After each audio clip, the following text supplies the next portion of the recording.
That's a really good question, and I've got a really busy job, and I've noticed that the further and further you climb up the ladder, the easier it is to get pulled away from the whiskey and kind of get stuck doing computer work. I mean, very similar to being a head chef. I mean, the head chef is no longer the one who's always cooking the food, and so that's something that's always very hard for me. Is that the higher and higher up the ladder I climb, the further removed I get from working with the whiskey. So I always try to make sure that every single day I get at least 1 to 2 hours spent, usually in the afternoon, working with that whiskey, just so that I get to stay involved, get to stay sharp, get to feed my passion. So that's one of the hardest parts of my job, is just defending that time that I get to spend working with the actual liquid.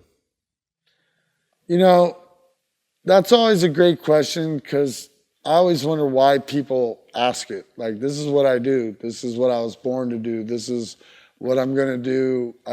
At this point, coming to the end of our career with one label and getting ready to open up another part of our career, I personally, I can't speak for everybody, but I personally worked so hard for the last 25 years.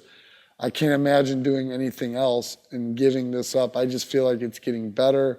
I feel like the people involved are getting better. I feel like we as a group, as humans, as men, I feel like everything we do is just getting better onto ourselves. So I believe we're going to do this until we all fade away. And who knows, maybe even that last guy will do it all by himself, and maybe that'll be the best ever. Who knows?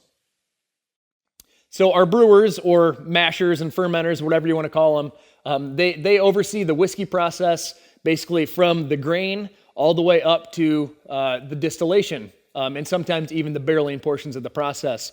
So we mash and ferment our whiskeys around the clock. Our mash schedule starts on Sunday night at 10 p.m. and finishes Friday night at 10 p.m. So 5 days, almost 6 days around the clock. And we usually squeeze in about 5 mashes per day, which is going to end up yielding anywhere from about 30 to 40 barrels per week. So a very busy team of brewers. We've got 3 full-time brewers and 1 head brewer that manage our mashing, fermentation, and distillation. The band's first practice song, the very first song we ever wrote, was the song Sick. It used to be called Slipknot. I mean, the whole first album cycle, I think we only maybe didn't play Sick once or twice, replacing it with Surfacing. But it's always been the first song we start with.